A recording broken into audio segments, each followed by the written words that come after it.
ಎಲ್ಲಾ ಉತ್ತರಗಳನ್ನು ಮೀರಿ ನಿಂತ ಪ್ರಶ್ನೆ, ಸೃಷ್ಟಿಯ ಕಥೆಗಳಿಂದ ಆತ್ಮದ ಸತ್ಯದವರೆಗೆ. ಬಹುಶಃ ಈ ಭೂಮಿಯ ಮೇಲೆ ನಾನು ಇಲ್ಲಿಗೆ ಹೇಗೆ ಬಂದೆ ಎಂದು ತಲೆಕೆಡಿಸಿಕೊಳ್ಳುವ ಏಕೈಕ ಜೀವಿ ಎಂದರೆ ಮನುಷ್ಯ ಮಾತ್ರ. ಉಳಿದ ಎಲ್ಲ ಜೀವಿಗಳು ಈ ಜಗತ್ತಿನಲ್ಲಿ ಬದುಕುಳಿಯುವುದು ಹೇಗೆ ನಮ್ಮ ಗಲಿಬಿಲಿಯಲ್ಲಿಯೇ ಗ್ರಸ್ತವಾಗಿದೆ. ಹೆಚ್ಚಿನ ಧರ್ಮಗಳಲ್ಲಿ ಯಾರೋ ಒಬ್ಬ ಸರ್ವಶಕ್ತ ದೇವರು ಈ ಜಗತ್ತನ್ನು ಸೃಷ್ಟಿಸಿದನೋ ಎಂದು ವಿವರಿಸುವ ಸೃಷ್ಟಿಯ ಕಥೆಗಳಿವೆ. ಈ ಕಥೆಗಳಲ್ಲಿ ಹಲವು ವಿಧಗಳಿವೆ. ಸೃಷ್ಟಿಕರ್ತ ಕೂಡ ತಮ್ಮಂತೆಯೇ ಅಧಿಕಾರ, ದಯೆ, ಉದಾರತೆ ಮತ್ತು ಪಿತೃತ್ವದ ಭಾವನೆಗಳನ್ನು ಹೊಂದಿದ್ದಾನೆ ಎಂದು ಮನುಷ್ಯರು ಕಲ್ಪಿಸಿಕೊಳ್ಳುತ್ತಾರೆ. ಕುರಾನ್ನ 49ನೇ ಅಧ್ಯಾಯದ 13ನೇ ವಚನದಲ್ಲಿ ಅಲ್ಲಾಹನು ಹೀಗೆ ಹೇಳುತ್ತಾನೆ, ಓ ಮಾನವಕುಲವೇ, ನಾವು ನಿಮ್ಮನ್ನು ಒಬ್ಬ ಪುರುಷ ಮತ್ತು ಒಬ್ಬ ಮಹಿಳೆಯಿಂದ ಸೃಷ್ಟಿಸಿದ್ದೇವೆ.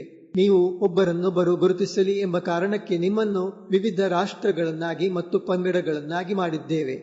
ಅಷ್ಟೇ ಹೊರತು ನೀವು ಒಬ್ಬರನ್ನೊಬ್ಬರು ದ್ವೇಷಿಸಲಿಕ್ಕಾಗಿ ಅಲ್ಲ. إنا خلقناكم من ذكر وأنثى وجعلناكم شعوبا وقبائل لتعارفوا إن أكرمكم عند الله أتقاكم إن الله عليم خبير. ಇದೇ ರೀತಿಯ ಕತೆ ಬೈಬಲ್ನಲ್ಲೂ ಇದೆ. ಅಲ್ಲಿ ದೇವರು ಆಡಮ್ ಮತ್ತು ಇವರನ್ನು ಸೃಷ್ಟಿಸುತ್ತಾನೆ ಮತ್ತು ಇಡೀ ಮಾನವ ಕುಲವು ಈ ಮೂಲ ದಂಪತಿಗಳಿಂದಲೇ ಬಂದಿದೆ ಎಂದು ಹೇಳಲಾಗುತ್ತದೆ. ಇನ್ನು ಹಿಂದೂ ಧರ್ಮದಲ್ಲಿ ಜಗತ್ತನ್ನು ಸೃಷ್ಟಿಸಿದ ಬ್ರಹ್ಮನ ಕಥೆ ಇದೆ. ಈ ಎಲ್ಲಾ ಕಥೆಗಳ ಪ್ರಕಾರ ಸೃಷ್ಟಿಕರ್ತನು ತನ್ನ ಸೃಷ್ಟಿಗಿಂತ ಭಿನ್ನನಾದವನು. ಸೃಷ್ಟಿಕರ್ತನೇ ಮೂಲ ಸೆಲೆ ಮತ್ತು ಸೃಷ್ಟಿಯು ಆ ಮೂಲದಿಂದ ಉದ್ಭವಿಸಿದ ಒಂದು ವಸ್ತು. ಆದರೆ ಈ ಕಥೆಗಳಲ್ಲಿ ಗಮನಿಸಬೇಕಾದ ಒಂದು ಕುತೂಹಲಕಾರಿ ಅಂಶವೆಂದರೆ ಇವು ಕೇವಲ ಮನುಷ್ಯರನ್ನು ದೇವರ ನೇರ ವಂಶಸ್ಥರು ಎಂಬಂತೆ ಬಿಂಬಿಸುತ್ತವೆ. ಜಗತ್ತಿನಲ್ಲಿರುವ ಇತರ ಜೀವಿಗಳೆಲ್ಲವೂ ಈ ಮನುಷ್ಯ ಸಂತತಿಯ ಸೇವೆಗಾಗಿ ಇವೆ ಎಂಬಂತೆ ವಿವರಿಸಲಾಗಿದೆ.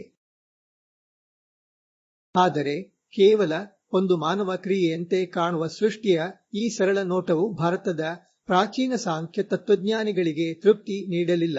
ಅವರು ವಿಕಾಸದ ಬಗ್ಗೆ ತಮ್ಮದೇ ಆದ ಸಿದ್ಧಾಂತವನ್ನು ಮಂಡಿಸಿದರು. ಅವರ ಪ್ರಕಾರ ಈ ಜಗತ್ತಿಗೆ ಯಾವುದೇ ಸೃಷ್ಟಿಕರ್ತನಿಲ್ಲ. ಬದಲಿಗೆ ಈ ಜಗತ್ತು ನಿರಂತರ ವಿಕಾಸ ಪ್ರಕ್ರಿಯೆಯ ಫಲವಾಗಿ ರೂಪುಗೊಂಡಿದೆ.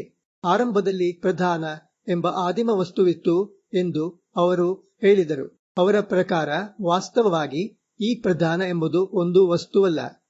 ಬದಲಿಗೆ ಸತ್ವ, ರಜಸ್ ಮತ್ತು ತಮಸ್ ಎಂಬ 3 ಸ್ಪರ್ಧಾತ್ಮಕ ಗುಣಗಳ ಸಮತೋಲಿತ ಸ್ಥಿತಿ. ಈ ಪ್ರಧಾನವು ಸ್ವಯಂ ಪುನರುತ್ಪತ್ತಿ ಮತ್ತು ಪುನರ್ಸಂಯೋಜನೆಯ ಮೂಲಕ ವಿಕಸನಗೊಂಡು ಇಡೀ ಭೌತಿಕ ಜಗತ್ತನ್ನು ಸೃಷ್ಟಿಸಿತು. ಸಾಂಖ್ಯರು ಅದನ್ನು ಪ್ರಕೃತಿ ಎಂದು ಕರೆದರು.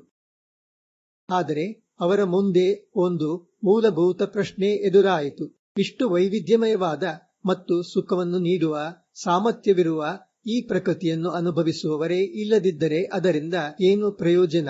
ಆದ್ದರಿಂದ ಈ ಪ್ರಕೃತಿಯ ಜೊತೆಗಿದ್ದು ಅದನ್ನು ಅನುಭವಿಸಬಲ್ಲ ಪುರುಷ ಎಂಬ ಚೇತನದ ಅಸ್ತಿತ್ವವನ್ನು ಅವರು ಕಲ್ಪಿಸಿಕೊಂಡರು. ಪುರುಷನು ಚೈತನ್ಯಶೀಲನಾದ್ದರಿಂದ ಅವನು ಈ ಜಗತ್ತನ್ನು ಅನುಭವಿಸಬಲ್ಲನು.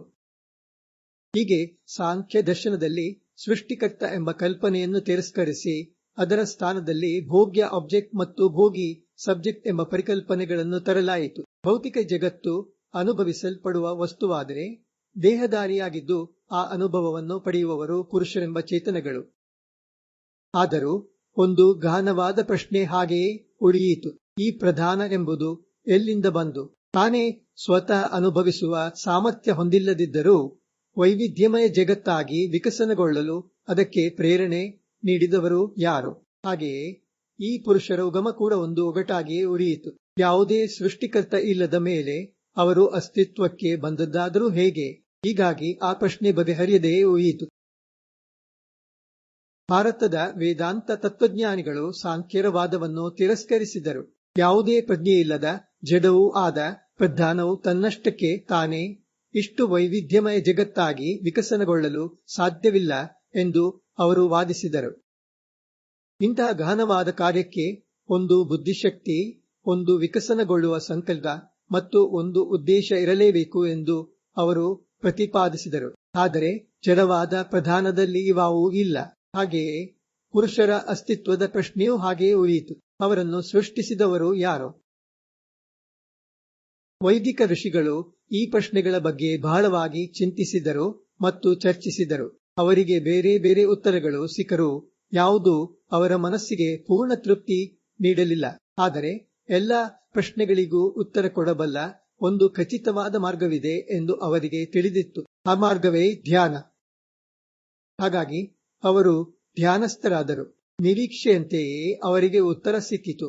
ಆದರೆ ಈ ಉತ್ತರ ಸಿಕ್ಕಿದ್ದು ಅವರು ಮನಸ್ಸಿನ ಗಡಿಗಳನ್ನು ದಾಟಿದಾಗ ಮಾತ್ರ. ಧ್ಯಾನ ಎಂದರೆ ಅದೇ ತಾನೇ, ಮನಸ್ಸಿನ ಗಡಿಗಳನ್ನು ದಾಟುವುದು. ಅವರು ಧ್ಯಾನದಿಂದ ಹೊರಬಂದಾಗ ತಾವು ಕಂಡುಕೊಂಡ ಸತ್ಯವನ್ನು ವಿವರಿಸಲು ಅವರಿಗೆ ಉಪಾಯಗಳೇ ಇರಲಿಲ್ಲ. ಅವರು ಉದ್ಧರಿಸಿದರು.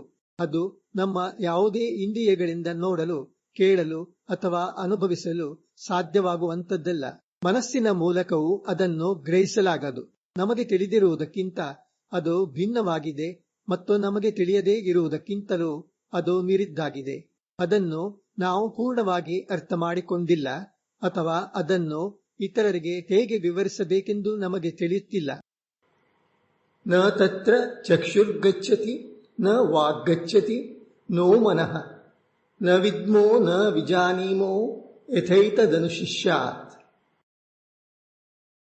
ಆದರೆ ಈ ಪ್ರಪಂಚದಲ್ಲಿ ಯಾವುದೇ ಅನುಭವವನ್ನು ಇನ್ನೊಬ್ಬರಿಗೆ ತಿಳಿಸಲೇಬೇಕಲ್ಲವೇ?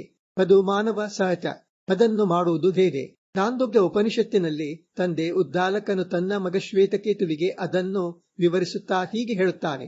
ಯಾವುದು ಈ ಇಡೀ ಜಗತ್ತನ್ನು ಆವರಿಸಿದೆಯೋ, ಯಾವುದು ಪ್ರತಿಯೊಂದಕ್ಕೂ ಚೈತನ್ಯವನ್ನು ನೀಡಿದೆಯೋ ಅದೇ ಆತ್ಮ, ತದೇ ಪರಮ ಸತ್ಯ.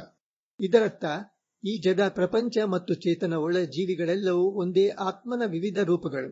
ಅಂದರೆ ನಮ್ಮಲ್ಲಿ ಪ್ರತಿಯೊಬ್ಬರೂ ಆ ಆತ್ಮನ ಸ್ವರೂಪವೇ ಆಗಿದ್ದೇವೆ. ಇಲ್ಲಿಂದಲೇ ಉಪನಿಷತ್ತಿನ ಪ್ರಸಿದ್ಧ ವಾಕ್ಯವಾದ ತತ್ವಮಸಿ, ಅದು ನೀನೇ ಆಗಿದ್ದೀಯೇ ಎಂಬುದು ಉದಯಿಸಿದ್ದು.